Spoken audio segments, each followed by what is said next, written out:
한 사람이 가정을 꾸리기 위해서는 다시 해야 되겠네요. 이 세상에 중요한 일은 모두 다 사람이 필요한다고 했습니다. 한 사람이 가정을 꾸리기 위해서는 자격에 알맞은 사람이 있습니다. 그래서 결혼 상대를 찾는데 어떤 사람은 연애를 통해서 찾고요, 어떤 사람은 지인의 소개를 통해서 찾고, 어떤 사람은 중매를 통해서 찾게 됩니다. 또 회사도 사람이 필요하면 누군가의 소개를 통해서 구하거나 아니면 구인 광고를 통해서 사람을 뽑습니다. 그런데 유달리 하나님만은 필요한 일꾼을 직접 부르신다는 거예요. 직접 부르십니다. 그러니까 여러분이 지금 이 자리에 와 계신 것도 하나님 필요해서 부르신 거예요. 물론 누군가를 통해서 부르셨지만 사실은 하나님이 직접 부르신다는 사실을 오늘 사도 바울이 말해주고 있어요. 예를 들면은 예수님의 12제자는 예수께서 직접 찾아가서 부르셨습니다. 그렇죠.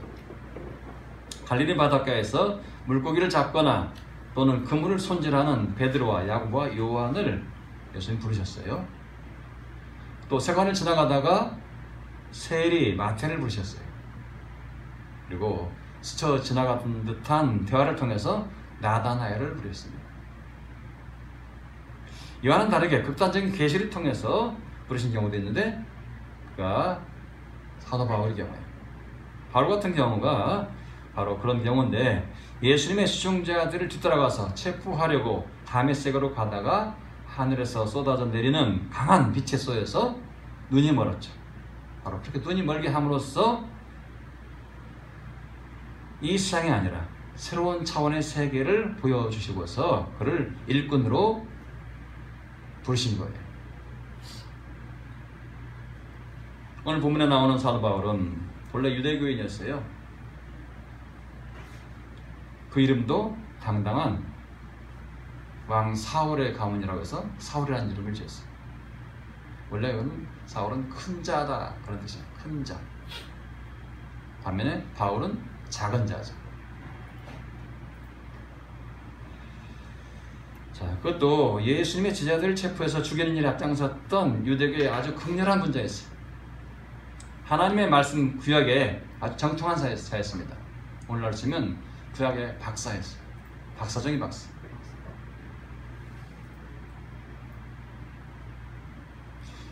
그래서 유대인 중에서 자신보다 오랜 세월을 산 어떤 사람들보다도 지나치게 유대교를 믿었다고 자부심을 가질 정도로 유대교의 전통을 지키는데 열심을 내고 앞장섰던 사람이에요. 그러니까 유대교의 전통을 가로막고 해치는 그런 사울을 예수 믿는 사람들을 그는 무참하게 잡아 죽이려고 달려갔던 거예요.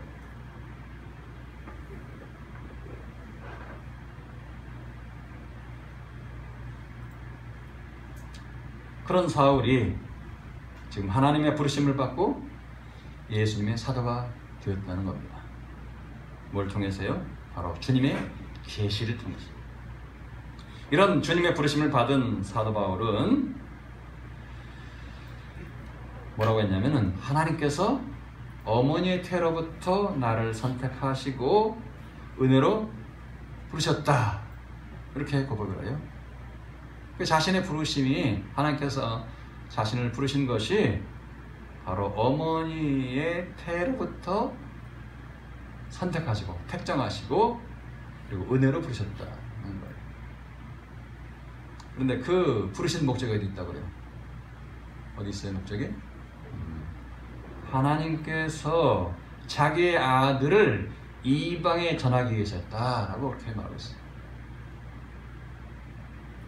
그래서 사도 바울은 사도를 둘로 나눠요. 하나는 유대인을 위한 사도, 또 하나는 이방인을 위한 사도. 자기는 후자에 속한다. 이방인을 위한 사도다라는 거죠. 그래서 사울의 속에 아들의 음성과 빛으로 나타나시다는 겁니다. 그 빛에 의해서 시력을 잃은 사울이 바로 아나니아의 안수를 통해서 눈을 뜨게 되고 그리고 힘을 찾자 다메섹에 머무르면서 며칠 머무르면서 유대교의 회당들을 찾아가서 바로 너희가 그렇게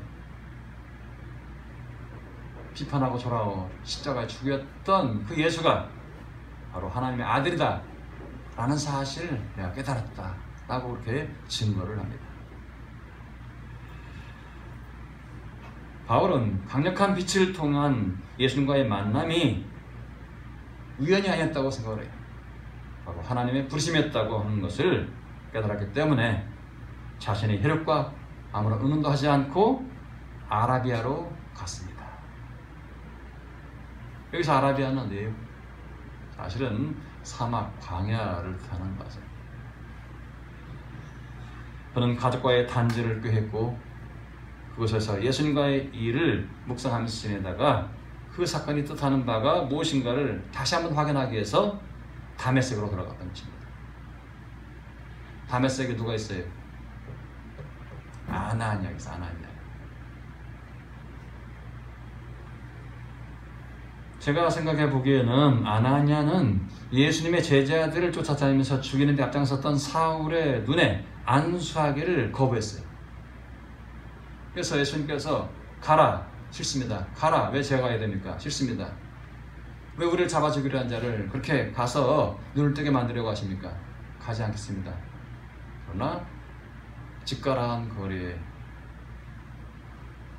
그가 지금 너를 기다리면서 기도하고 있다. 그러니 가라. 그 말씀에 그가 겨우겨우 집을 떠나서 사울을 찾아갑니다. 그리고 그의 눈에 안수를 해서 눈을 뜨게 만들었지만 그는 자신이 처음부터 사울을 싫어했기 때문에 내가 왜 당신에게 안수를 해주고 당신 눈을 뜨게 하냐 알리지 않았던 것 같아요. 그냥 그렇게만 하고 떠나왔던 것 같아요. 그러니까 그런 모든 사실을 전해 듣지 못했기 때문에 자신이 아라비아에 가서 묵상하면서 주님 만나고 그리고 주님께서 말씀하신 바 그 모든 것을 깨달아가면서 내가 예수를 다시 믿게 된 거예요. 예수를 믿게 되고 내가 핍박했던 예수를 믿게 되고 그랬던 것이 바로 우연이 아니고 하나님의 선택이구나, 하나님의 은혜구나 라는 사실을 깨닫게 되었습니다. 그런데 그것을 확인할 길이 없었던 거예요. 왜냐하면 하나님께서 성령을 통해서 말씀하시고 예수님의 음성을 들려주시고 하는 그 모든 것들이 사실은 믿기에는 너무나 어마어마한 일들이었어요. 그래서 내가 이렇게까지 된 것, 이런 모든 것은 진짜 엄청난 변화인데 이것이 하나님 뜻이라고 난 알고 있는데 깨달았는데 이걸 다시 한번 확인해 볼까? 나의 눈을 떠줬던 아나니아 정도라면 말할 수 있을 것 같아요. 그런 생각을 했던 것 같아요. 그래서 다메섹이라는 도시로 다시 찾아가죠.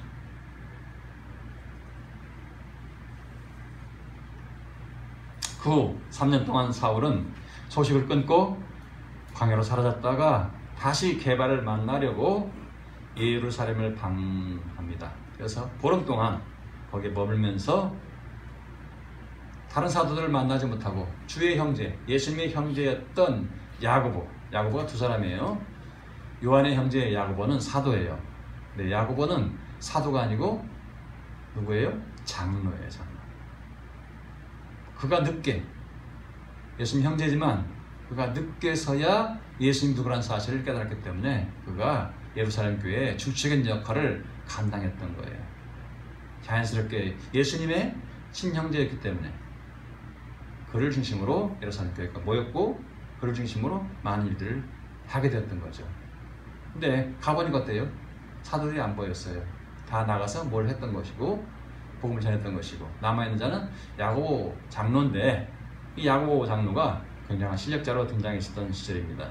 그래서 그곳에서 보름 동안 머물면서 그 야고보 장로와 교제를 하면서 예수님에 관해서 모든 활동을 깊이 있게 들었던 것입니다. 그런 사울이 지금 수리아 지역과 어디예요? 자신의 고향 다소가 있는 길리기아 지방에서 예수님의 복음을 전했다는 사실. 왜 그렇게 했을까요? 자신을 익히 알고 있는 고향 땅에서 그동안 자신이 직접 박해했던 예수에 관한 복음을 전함으로써 자신이 열심을 냈던 유대교의 일종의 도전장을 내는 거예요. 내가 속아서 유대교에 열심을 냈었는데 이제는 아니야. 나는 180도로 바뀌었어. 내가 그렇게 박해했던 예수가 우리의 진정한 주가 되시고 하나님 아들이라는 사실을 확인했어. 그러니까 당신도 좀 알아야 돼. 바로 그런 마음을 가지고 고향을 찾아가는 거죠. 그러자 그리스도를 믿는 유대교인들로 구성된 교회들이 사울을 얼굴로는 알지 못하고, 왜 얼굴로 알지 못해요? 도망다녔으니까. 사울이 자기들을 죽이러 온다고 하니까 막 도망다녔거든요. 본 적이 없어요. 근데 그 사울이 지금 어떻다고요? 변화되어서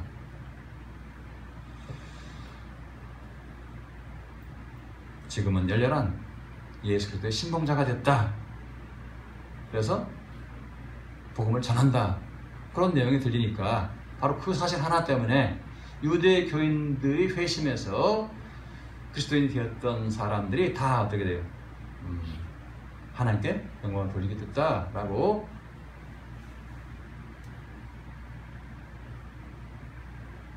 이렇게 나오고 있습니다. 오늘날 한국으로 치면 어떤 거예요? 불교계에서 아주 실력 있는 한 스님 한 분이 복음을 듣고서 변화되어 가지고 목사가 되어서 우리 예수 그리스도의 복음을 어디 가서 내? 교회 가서 아니라 불교에 가서 전한다. 그거 같죠? 그 이현주 목사라는 분이 바로 그런 분이에요. 이현주 목사라는 분이 아주 그 불교계에서는 아주 실력 있는 스님이었어요. 근데 그가 하루아침에 바뀌어가지고 그리스도인이 되어가지고 목사가 되어가지고 복음을 전해요. 시도 잘 쓰고 아주 설명을 잘한, 강의를 잘한 그런 목사님이에요. 그래서 불교의 교리와 그리스도의 교리를 아주 절묘하게 비교해가면서 이렇게 복음을 전하는 분이에요.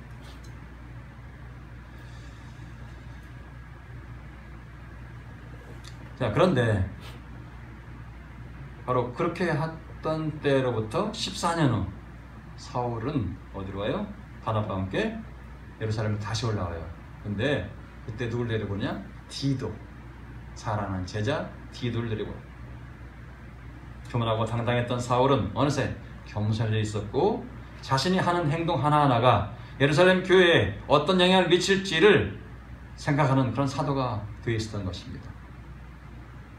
아직 야고보 장로 외에는 사도들을 만나보지 못했던 사울은 자신이 계시받은 후에 이방인들에게 전했던 복음을 사도들과 공식적으로 만나서 그들에게 인정받으려 가지 않고 사사로이란 말이 나와요. 여기 보면 사사로이 개인적으로 하나씩 만나가지고 그들을 설득한.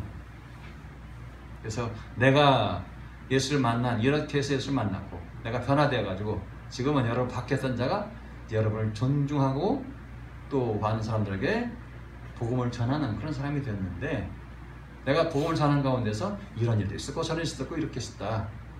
그래서 이것이 내가 주님께 받은 거라고 생각하고 그러므로 나는 이렇게 생각하면서 한다.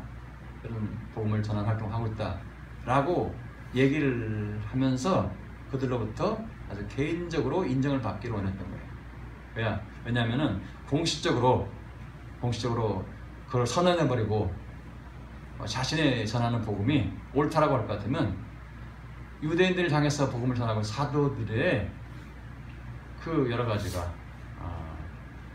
비교가 되고 그리고 그들의 체면이 깎이게 되고 그래서 혹여라도 반대 입장에서 될까 봐서 그냥 조심하고 또 조심하는 모습이죠. 그래서 처음 만날 때 공식적으로 만나지 않아요. 어떻게? 사사로이 개인적으로 하나씩 만나서 그걸 설득하고 있다는 거죠. 그래서 옛날에 비하면 엄청나게 많이 겸손해진 거죠. 벼가 익으면 익을수록 고개를 숙인다고 하는 본을 바로 사도 바울이 보이고 있습니다. 그러나 예루살렘 교회가 유대교의 본거지이고 그곳에 있는 대다수의 사람이 유대교의 핵심 교리 하나인 할례를 이미 받았던 사람들이라서, 예루살렘 교회가 아니라 예루살렘이 유대교의 본거지죠. 그리고 그곳에는 대다수 사람이 유대교의 핵심 교리 하나인 할례를 이미 받았던 사람들이라서 아무리 예수 그리스도의 제자가 되었다 할지라도 그들 가운데는 할례는 우리의 전통이다, 그러니 할례는 받아야 마땅하지 않겠는가? 그렇게 주장하는 사람들이 일부 있었다는 겁니다. 사도들 가운데 있었다는 거예요. 그리고 대다수의 그 120문도 가운데도 많이 있었다는 거죠. 아마도 디도는 헬라인, 즉 그리스 사람이라서 할례를 받지 않았었기 때문에 그곳에 어떤 사람들은 디도에게 할례를 받아야 네가 예수 그리스도의 일을 할 수 있다 라고 그렇게 하면서 바울에게 디도를 할례받게 하라고 권했던 것 같아요. 그러나 바울은 자신이 비록 예루살렘 교회의 신력자들로부터 인정을 받아야만 되는 그런 입장에 있었지만 디도가 할례를 받아야 된다는 그들의 권면에는 조금도 흔들리지 않고 디도로 하여금 끝내 할례를 받지 않게 했습니다. 지켜줬어요. 그 이유가 뭐라고요? 예루살렘 교회에 가만히 숨어 들어온 거짓 그리스도인들 때문이었다는 거예요. 유대교회에서 완전히 회심해서 온 것처럼, 근데 사실은 유대교 신학자들이 보낸 스파이라는 거죠. 그래서 그들이 슬며시 들어와서 유대교의 할례 교리를 슬며시 퍼뜨리려고 하는 그 사실을 눈치챘기 때문에 사도 바울은 극구 반대를 하고 디도를 할례를 받지 못하게 했습니다. 그들은 그리스도 예수 안에서 율법으로부터의 자유를 얻어서 신앙생활을 잘하고 있는 예루살렘 성도들을 바로 전통적인 할례라는 수단으로 이방인 그리스도인들로부터 다시 자유를 빼앗아 가려고 했기 때문에 사도 바울은 적극적으로 나서 것을 막았던 거죠. 일평생 통해서 할례를 받지 않도록 했던 건 아니에요. 디모데를 통해서는 할례를 받게 만들었어요. 왜요? 할례를 받지 않으면 그리스도의 복음을 전할 수가 없었기 때문에 당시에는 다 할례 받지 않은 사람에게는 우리가 그리스도 복음을 받지 않겠다고 했기 때문에, 그렇다면 너는 그들의 유익을 위해서, 너의 유익이 아니라 그들의 유익을 위해서 네가 할례를 받는 수고를 좀 해라 라고까지 했던 그런 사도 바울이었어요. 그런데 이번만큼 어떻게 전혀 움직이지 않죠. 할례를 받지 않게 했습니다. 주의 계시를 통해서 진짜 복음이 무엇인가를 그 실체를 손에 쥔 사도 바울은 이제 유대교가 획책하는 수단들을 꿰뚫어보는 그런 경계에 있었습니다. 따라서 다시 유대교에 휘둘리지 않도록 디도가 할례를 받지 않게 강하게 맞섰던 것입니다. 바울은 어때요? 아까 디모데에게 할례를 받게 했다고 했죠, 그죠? 하지만 중요한 교리를 결정하는 예루살렘 교회의 실력자 사도들과의 자리에서만큼은 디도가 할례를 받는 것을 막아냈던 거죠. 이방인은 할례를 받아야 그리스도인이 될 수 있다는 것이 교리화가 되어서는 안 되기 때문이죠. 그러니까 디도 한 사람이 그 예루살렘 교회의 신력자들 앞에서 할례를 받게 되면 그것이 관례가 되어버린다는 거예요. 이방인들이 관례적으로 할례를 받아야 된다는 것이 교리화가 될까 봐서 사도 바울은 디도만큼은 받지 못하게 했던 거죠. 바로 그 사실을 사도 바울은 5절에서 이렇게 표현하고 있어요. 그들에게, 즉 유대교에서 몰래 들어온 거짓 형제들에게 우리가 한시도 복종하지 아니하였으니 이는 복음의 진리가 항상 너희 가운데 있게 하려 합니다. 할례 같은 거짓 교리가 그들 가운데 너희한테 가운데 들어오지 못하게 하고 항상 진짜 복음의 진리가 너희 가운데 항상 있게 하기 위해서 나는 이렇게 디도에게 할례를 받지 못하겠다라고 지금 증거하고 있어요. 이 갈라디아서가 쓰인 시기가 주 약 48년부터 49년 사이라고 그래요. 어떤 사람은 55년, 56년이라고 말하기도 하는데 48년에서 49년 정도가 맞는 것 같아요. 근데 그리스도가 퍼져가는 이 초창기를 약간 벗어난 시기였는데 만약 할례 같은 유대교의 교리가 그리스도교의 교리로 자리를 잡게 되면 교회가 엉뚱하게도 유대교에 심하게 흔들리게 되는 바로 그 사실을 사도 바울은 내다보고 있었던 겁니다. 그러게 바울은 구원은 할례로 받는 것이 아니라 오직 예수를 믿는 믿음으로 받는다는 그 진리를 갈라디아 교회는 물론이고 모든 이방인들 교회가 알고 지키기를 원했던 것입니다. 이해되시죠? 사도 바울은 자신의 사도성을 인정받기 위해서 예루살렘 교회와 그 예루살렘 교회의 그 유력한 자들에게 잘 보일 필요가 없었다고 저는 그렇게 말을 해요. 사실 잘 보일 필요가 있었죠. 네, 그렇지 않았어요. 그럴 생각도 없었어요. 그래서 자신의 구원관을 당당하게 오직 구원은 의로 말미암아 구원받는다, 믿음으로 말미암아 구원받는다 이렇게 했던 거죠. 자신이 가르친 교회 제자들이 율법의 종이 되지 않도록 바울은 많은 애를 썼다는 사실을 알 수가 있습니다. 자, 무엇이 그것을 말해줍니까? 본래 어떤 이들이든지 내게 상관이 없으며 하나님은 사람을 애물로 취하지 아니하시나니, 바로 그 구절이 그런 내용을 말해줘요. 자신은 오로지 복음을 위해서는 하나님만 인정한다, 의지한다는 것입니다. 하나님의 인정만 받으면 되기 때문에 할례를 받았던 받지 않았던 그가 유대인이든 이방이든 따지지 않으신 하나님께 인정을 받고 구원받으면 된다는 생각에 사도 바울은 예루살렘 교회 유적자들에게 주눅들지도 않았고 그들의 헛된 규례에 복종하지도 않았던 것입니다. 그리고 그들이 바울에게 이방인 전도를 위해서 무엇을 따라야 된다고 특별히 의무를 주지도 않았다는 거예요.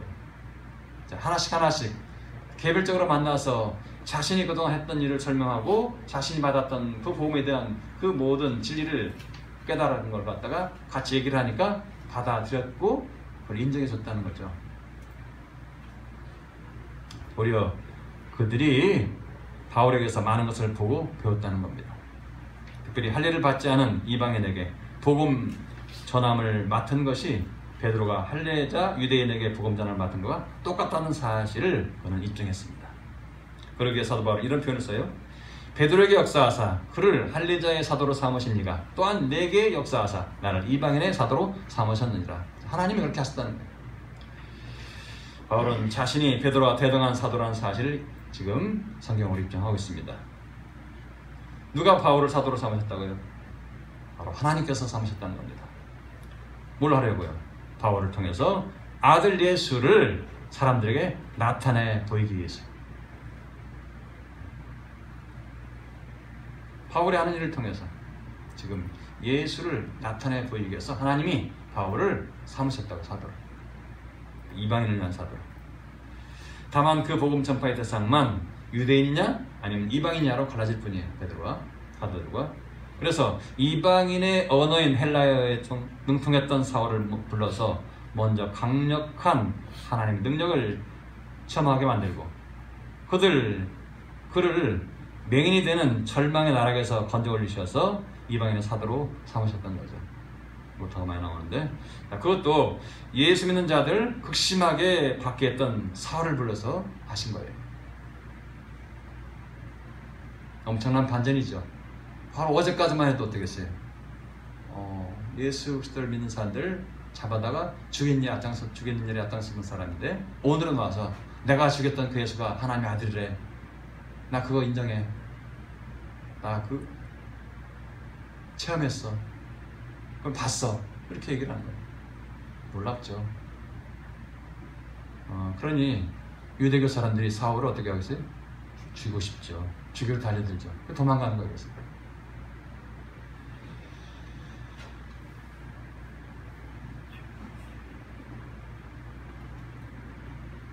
하나님께서는 사도 바울을 통해서 예루살렘 교회의 그 기둥같이 여기는 주의 형제 야고보 장로와 또 게바와 요한으로 하여금 바울에게 주신 그 하나님의 은혜를 알게 했습니다.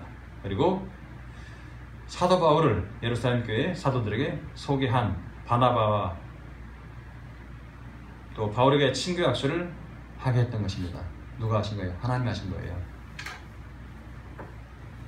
그게 다 무엇 때문이었습니까? 바나바와 바울은 이방인에게로 가서 그리스도의 복음을 전하고 예루살렘의 장로 야고보와 사도 게바와 요한은 할례자인 유대인들에게 가서 예수 그리스도의 복음을 전하게 하려 했다는 거예요. 유대인을 향한 사도나 이방인을 향한 사도나 똑같이 다 하나님의 은혜로 부르심을 받았고 동일한 복음 전파의 사명을 하나님으로 받았다는 사실을 확인하면서 이제 사도 바울은 한 가지 말을 덧붙이고 있어요. 그게 몇 절이에요? 10절이죠. 뭐라고 됐습니까? 다만 우리에게 가난한 자들을 기억하도록 부탁하였으니, 가난한 자들을 부탁하도록 사도들이 부탁했대요. 다른 복음에 대한 책문을 주지 않고, 이것은 나도 본래부터 힘써 행하여 왔던 것이다, 이렇게 증거하고 있습니다.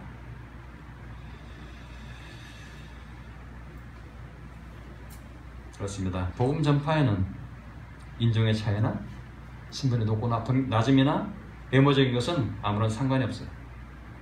하나님이 부르신 자들은 각자 하나님의 목적에 맞게 은사도 주시고 은혜도 베푸신다는 사실입니다. 그리고 복음을 전파하는 자들은 특별히 사회적인 약자, 가난한 자들에게 관심을 기울이면서 하나님이 기뻐하신 일을 해야 된다는 말씀입니다. 여러분 어떻게 생각하십니까? 기왕이면 다홍치마라고 교회에 유익이 되도록 부자들을 전도하고 싶지 않습니까? 잘 안 넘어가죠, 사람들이. 사회 유명인사나 권력자들을 전도해서 교회에 데려오고 싶지 않습니까? 근데 사도 바울은 그럴 필요가 없다는 거예요. 주님은 십자가에 달려 죽으시기 전에 늘 가난한 자들과 함께 하셨고 병든 자들과 함께 하셨고 고아나 과부들과 함께 하셨습니다. 그리고 사회적으로 비난받는 세리나 창녀들까지도 함께 하셨습니다. 그것이 바로 가난한 자들과 함께 해야 될 복음 전파자의 그 또 다른 사명이라는 거예요. 주님은 그런 자들과 함께하는 것을 기뻐하십니다. 사람과 다르다는 것이죠. 외모나 외적인 조건으로 판단하시지 않습니다. 할례받은 사도들은 처음엔 할례받은 자들을 대상으로 예수를 전했습니다. 그래서 베드로가 이방인과 함께 식사하는 것을 보고서 유대인들이 비판하고 비난을 할까 봐서 베드로 사도는 식사 도중에 얼른 이방인들도 숨어버립니다. 그러다가 유대인 사도들이 이방인에게 내린 성령을 부인하려고 하자 그때서야 우리에게 임했던 성령이나 이방인에게 임했던 성령이나 똑같다는 사실을 증거합니다. 그래서 이제 예루살렘 교회에서 사마리아에게 그리고 기타 이방 땅에 성령이 임한다는 사실을 공표하게 하죠.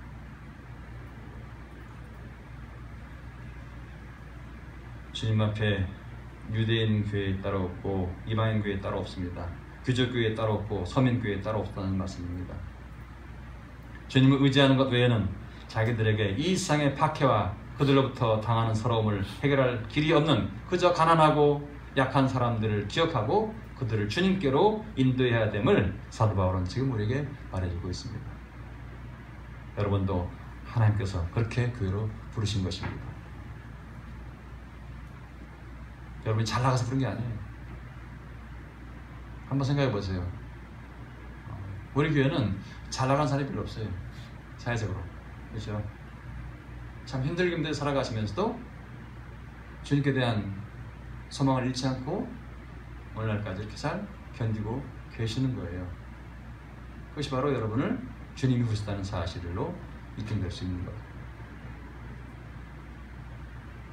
하나님께서 여러분을 그렇게 교회로 부르신 것입니다. 사랑하는 여러분, 세상의 힘이 아니라 주님의 은혜로 살아가시길 바랍니다. 세상의 지혜가 아니라 주의 지혜로 살아가시길 바랍니다. 전도도 주님의 지혜와 주님의 은혜로 하시길 바랍니다. 그것이 오늘 본문을 통해서 사도 바울에게 말씀하고 있는 바입니다. 이런 사도 바울의 외침을 잘 기억하시고 앞으로 쭉 믿음으로 살아가시길 바랍니다. 그런 마음으로 복음도 전파하시기를 바랍니다. 그것이 주님을 기쁘시게 하는 믿음의 사람의 모습입니다. 그런 은혜가 여러분 모두에게 있기를 간절히 축원합니다. 기도하겠습니다. 좋으신 아버지 하나님 감사합니다.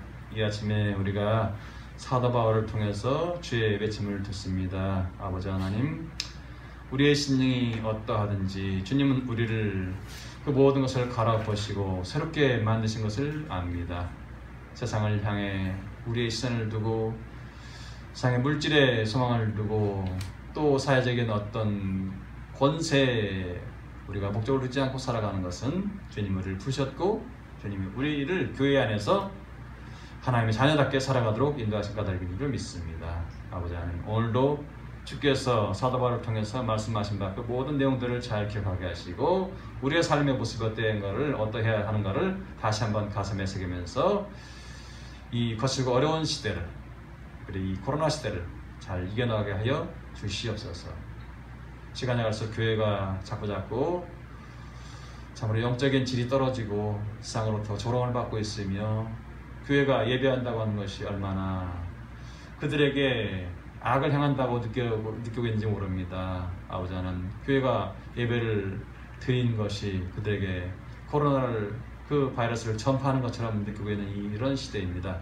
그러나 분명한 것은 아무리 힘들고 어려워도 참고 지내면 반드시 모든 것은 물러가게 되고 그 모든 것이 예수 그리스도를 믿는 자들이 기도함으로 인해서 물러갔다는 사실을 나중에 알게 될 것이라고 믿습니다.